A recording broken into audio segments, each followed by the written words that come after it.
महाभारत के बारे में आप सब लोगों ने सुना होगा। उसमें एक पात्र थे भीष्म पितामह। भीष्म पितामह को इच्छा मृत्यु का वरदान प्राप्त था, यानी जब वो चाहेंगे तभी उनकी मृत्यु होगी। उन्होंने 6 महीने तक अपनी मृत्यु का इंतज़ार किया, क्योंकि उस समय सूर्य दक्षिणायन थे जब महाभारत चल रही थी। ऐसा मानते हैं कि यदि सूर्य दक्षिणायन हो और उस समय किसी की मृत्यु हो जाए तो आत्मा यम लोक से जाती है और यम को बहुत भयानक माना जाता है। पितामह ये नहीं चाहते थे कि उनकी मृत्यु उस समय हो जब सूर्य दक्षिणायन हो। वो प्रतीक्षा कर रहे थे कि सूर्य उत्तरायण में जाएं और तब वो अपनी मृत्यु का वर्ण करें। लेकिन यह आज का युग है और भारत में इच्छा मृत्यु नहीं कर सकते। इसे या तो हत्या की श्रेणी में गिना जाता है या फिर सुसाइड। लेकिन एक मामला ऐसा भी आया है जब उच्चतम न्यायालय ने एक ऐसे व्यक्ति को जो कि बहुत ज़्यादा गंभीर हालत में था और 2013 में वो इस स्थिति में पहुंचा था कि 2026 तक भी वो ठीक से जीवित अवस्था में नहीं हो पाया था, यानी कि उसका जीवन और मृत्यु दोनों के बीच में लटक रहा था। क्या था वो फैसला उच्चतम न्यायालय का? आइए हम बात करते हैं पूर्व डीसीपी दिल्ली पुलिस के श्री ज्ञानेंद्र अवाना जी से। मनुश्री नेटवर्क के हमारे श्रोताओं को बहुत बहुत स्वागत है और जिन श्रोताओं ने अब तक Manushree channel, Manushree network subscribe नहीं किया है वो कृपया इसे सब्सक्राइब करें। वीडियो अच्छा लगे, जानकारी अच्छी लगे तो वो इस वीडियो को शेयर करें और कमेंट बॉक्स में अपने विचार डालना ना भूलें और बेल आइकन दबाना भी ना भूलें। तो आइए हम बात करते हैं श्री ज्ञानेंद्र अवाना जी से, जो सुप्रीम कोर्ट में एडवोकेट हैं और वहाँ के जो जजमेंट्स होते हैं उनको बहुत सरल शब्दों में वो पब्लिक के लिए, जनता के लिए, उन जनता को जागरूक करने के लिए उसको एनालाइज करते हैं। ज्ञानेंद्र जी, आपका मनुश्री नेटवर्क पर बहुत बहुत स्वागत है। सर नमस्कार, और आपके दर्शकों का भी स्वागत। और मुझे खुशी है कि आपने अपने चैनल पे मुझे ये अवसर दिया एक ऐसे सब्जेक्ट के बारे में कि जो बहुत सालों से जुडिशियल सिस्टम की, कोर्ट की गले की हड्डी बना हुआ है। इच्छा मृत्यु कि इच्छा मृत्यु का कानूनी पहलू क्या है? ज्ञानेंद्र जी, हम अगर संविधान के आर्टिकल 21 की बात करें जिसमें कि राइट टू लाइफ, जी, अगर हम आर्टिकल 21 की बात करें, और ये बिल्कुल आर्टिकल 21 का है जिसमें राइट टू लाइफ है, हर व्यक्ति को जीने का अधिकार है। और जो आर्टिकल 21 है वो डिग्निफाइड डेथ को भी जो है राइट टू लाइफ में इंक्लूड करता है। मतलब जीने का अधिकार है और अगर हम सम्मान से मृत्यु का भी अधिकार है, सम्मानजनक मृत्यु का भी उसको पूर्ण अधिकार है। लेकिन अब तक जो है ये पहला केस होगा जिसमें कि उच्चतम न्यायालय ने इस तरह की इजाज़त दी कि वो अपनी मृत्यु का वर्णन कर सकें। अदरवाइज अगर डिग्निफाइड ढंग से मरने का स्वयं को अधिकार हो तो ये अब तक पहले इस तरह के केसेस क्यों नहीं? मैं पहले भी थोड़ी एक बैकग्राउंड आपको बताना चाहूँगा कि इससे पहले भी ये इच्छा मृत्यु का, जिसे हम अंग्रेजी में कहते हैं यूथेनेशिया, हालांकि लैटिन वर्ड है, और इसका भी मतलब अगर देखें इच्छा मृत्यु से ज़्यादा डिग्निफाइड मृत्यु इसका अर्थ होता है। इसका केस इससे पहले भी आया, एक बड़ा चर्चित केस था। आप कहीं 1970 के उस मामले की तो बात नहीं कर रहे हैं? अरुणा बागची और सेनबाग का। हाँ, अरुणा रामचंद्र सेनबाग एक नर्स थी, जैसा आपको पता है, बहुत पुरानी बात है, और वो बॉम्बे के एक हॉस्पिटल में काम करती थी, और रात में अकेली पाके कर्मचारी ने उसके साथ ज़बरदस्ती की, मारपीट की, जो भी बुरा करना था। और उस प्रोसेस में अगले दिन जो लोगों ने सुबह देखा उस हॉस्पिटल के, तो वो अनकॉन्शियस थी, कोमा में थी। उसका बहुत ट्रीटमेंट किया गया और वो 40 वर्ष तक उसी स्थिति में रही, कोमा में। बहुत प्रयास किए गए तो एक जर्नलिस्ट ने सुप्रीम कोर्ट को मूव किया कि साहब 40 साल से ये बेचारी परेशान है, तो एक डिग्निफाइड डेथ हो, और तो इसको उसमें जो है आप परमिशन दें तो यूथेनेशिया यानी कि इच्छा मृत्यु इसको दी जा सके। सुप्रीम कोर्ट ने भी उसको मान लिया था, क्योंकि दो तरह का यूथेनेशिया होता है, एक एक्टिव और एक पैसिव। तो जो एक्टिव यूथेनेशिया है वो भारत में कानूनी रूप से लागू नहीं है, परमिटेड नहीं है, उसकी अनुमति नहीं है, वो गैर कानूनी है। एक्टिव और पैसिव में जो यूथेनेशिया में फ़र्क है, एक्टिव है कि डिसाइड हो गया कि भाई इसको कष्ट हो रहा है, अब देखो तो इंजेक्शन दिया और बड़ा उसे जो है आराम से बिना कष्ट के उसकी जो है जान चली जाती है, इंजेक्शन दिया। ये हुआ एक्टिव, कि जब आप कुछ और दवाई, इंजेक्शन या इनका सहारा लेके और वो काम करते हैं, मृत्यु को, इच्छा मृत्यु को पहुंचाते हैं। दूसरा है पैसिव यूथेनेशिया। पैसिव यूथेनेशिया में कुछ भी बाहर से इंजेक्शन, कोई भी ऐसी दवा नहीं दी जाती जिससे कि उसकी मृत्यु वाकया हो जाए। करते ये हैं कि जो लाइफ सपोर्ट सिस्टम्स हैं उनको हटा देते हैं और उसको नेचुरल तरह से उसकी मृत्यु होती है, उसको पैसिव है। ये जो पैसिव यूथेनेशिया है ये परमिटेड है इंडिया में। लेकिन उस मामले में भी जो है सुप्रीम कोर्ट ने कर दिया था, सुप्रीम कोर्ट ने एग्री कर गया था सुप्रीम कोर्ट कि हाँ भाई पैसिव यूथेनेशिया इसका, जो बेचारी अभागी नर्स थी उसका कर दिया जाए, जो 40 साल से पड़ी हुई थी।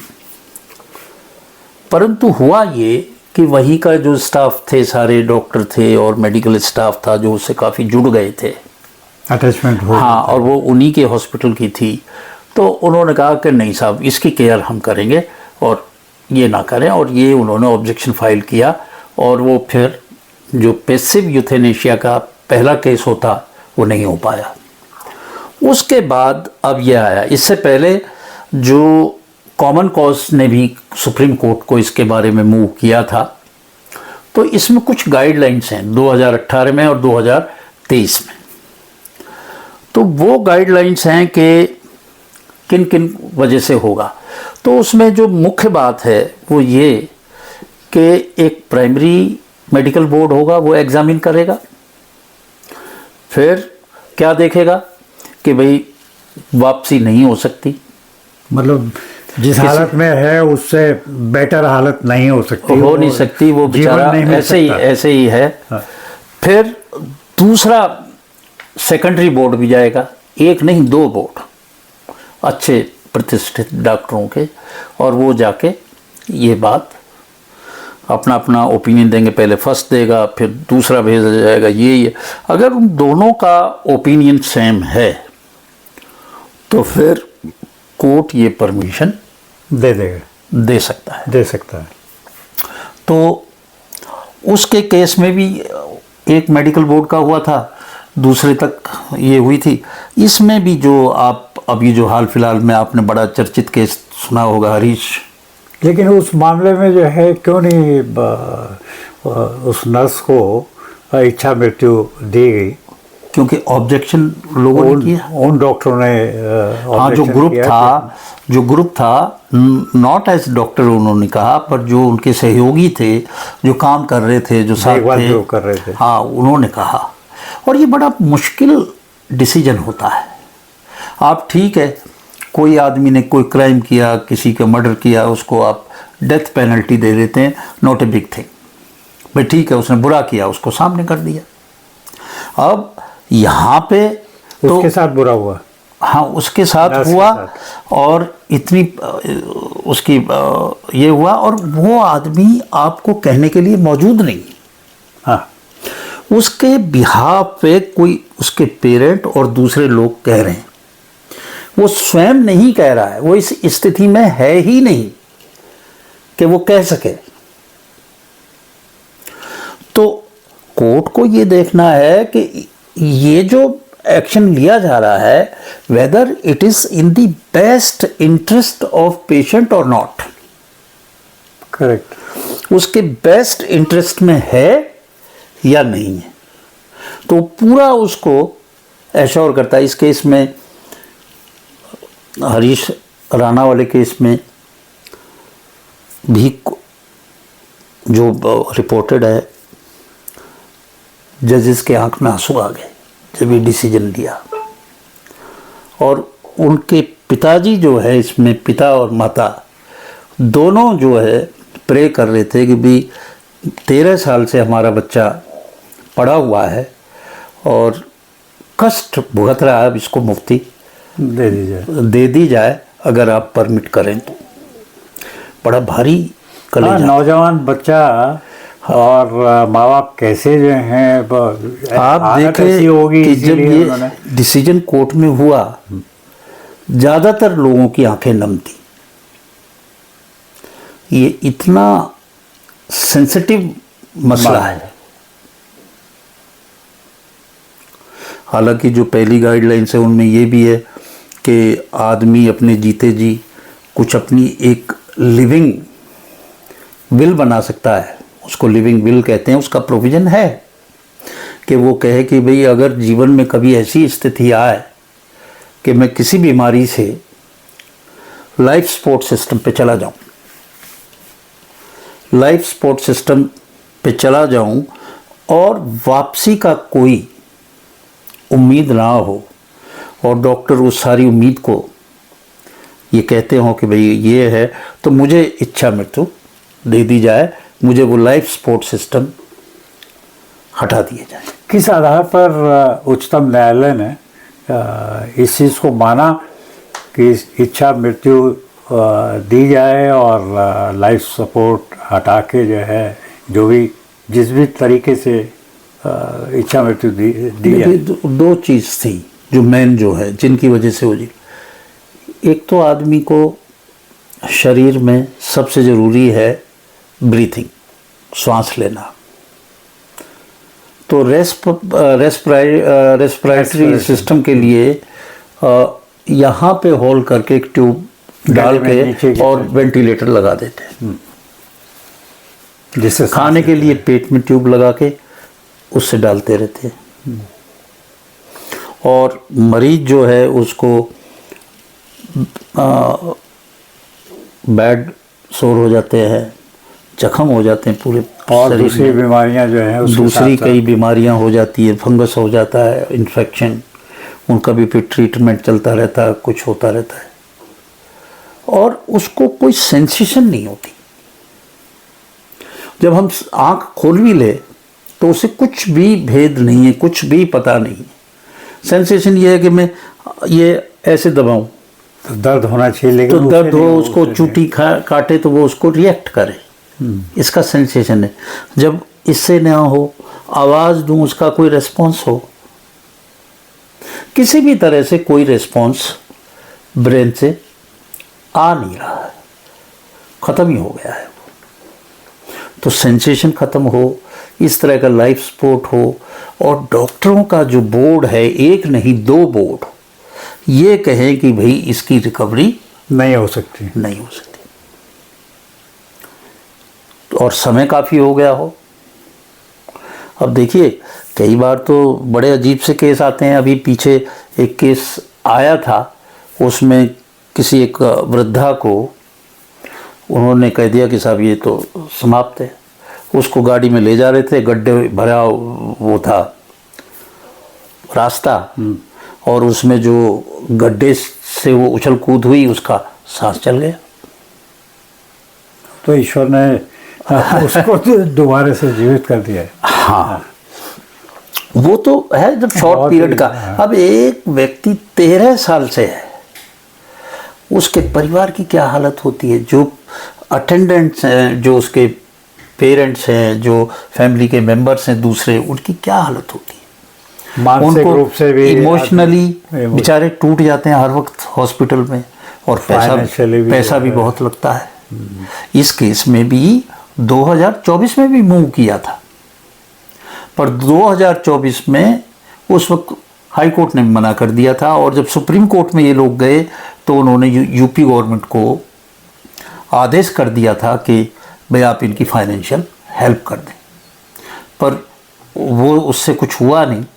और फिर इनको दोबारा से इन्होंने किया, तो उन्होंने प्राइमरी जो मेडिकल बोर्ड है उसके लिए सुप्रीम कोर्ट की जो पीठ, हमारे विद्वान न्यायाधीश हैं पारदीवाला साहब और विश्वनाथन, जस्टिस विश्वनाथन साहब, उन दोनों ने बोर्ड गठित किया, फिर दूसरे बोर्ड से लिया। और यही नहीं, उन्होंने ये सब करने के बाद जब दोनों जगह से रिपोर्ट आ गई, तो जो उनका रिएक्शन था कि इट्स ए बैड रिपोर्ट, मतलब कोर्ट को भी बहुत दुख हुआ। और फिर उसके माता पिता से वो पर्सनली मिले, उनकी इच्छा जानी सुप्रीम कोर्ट ने।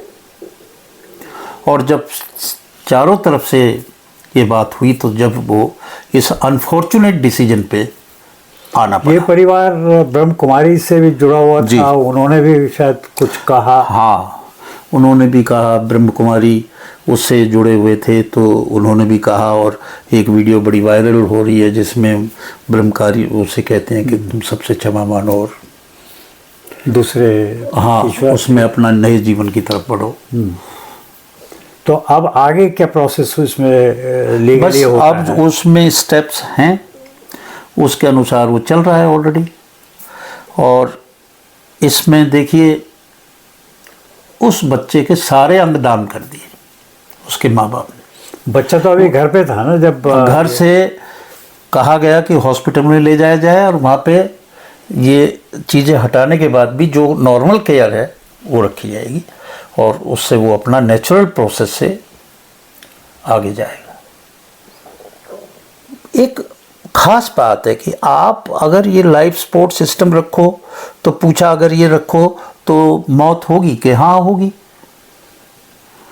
और ना रखो तो भी होगी, बस टाइम का फ़र्क है। टाइम का फ़र्क है, थोड़ा ज़्यादा थोड़ा कम। अब ऐसी वो जो डिग्निफाइड लाइफ थी, जिसका उसे आर्टिकल 21 कॉन्स्टिट्यूशन अधिकार देता है, वो डिग्निफाइड लाइफ तो नहीं थी।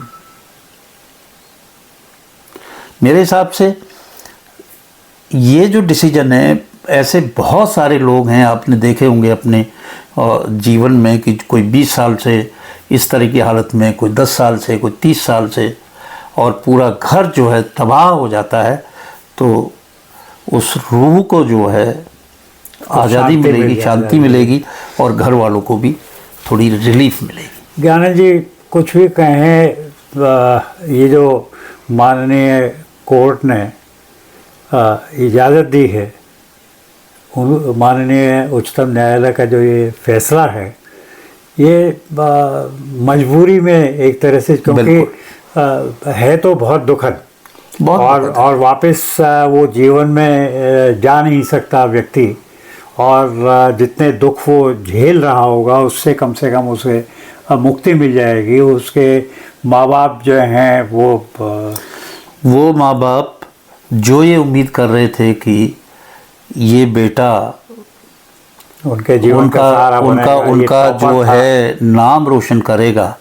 वो मेधावी छात्र था, टॉपर था, वो इंजीनियरिंग, उसका बड़ी उम्मीदें थे, और उन्होंने 13 साल कैसे काटे हैं, और अब आगे का भी जीवन है उसके बिना। परिवार के सामने इतनी दुखद है। मुझे तो ये ऐसे बहुत ही हो रहा है। ज्ञानंद जी, आपका बहुत बहुत धन्यवाद। आप इतने महत्वपूर्ण फैसले पर आपने जानकारी दी, और हम मनुश्री नेटवर्क की तरफ से उस बच्चे की आत्मा की शांति के लिए प्रार्थना करेंगे, और किसी अन्य फैसले पर आपसे बातचीत करने के लिए पुनः आपसे आवेदन करेंगे, निवेदन करेंगे, रिक्वेस्ट करेंगे कि आप मनुश्री नेटवर्क पर आकर इसी तरह से सरल शब्दों में जानकारी दें। बहुत बहुत धन्यवाद। धन्यवाद। मैं भी ये चाहूँगा कि परमेश्वर उसको शांति दे, उस परिवार को शक्ति दे, क्योंकि ऑलरेडी वो बहुत सफ़र कर चुके हैं, पर उन्होंने एक ऐसा कदम उठाया जिससे बहुत सारे इस तरह के केस में जो दूसरे लोग हैं उनको भी राहत मिलेगी। नमस्कार।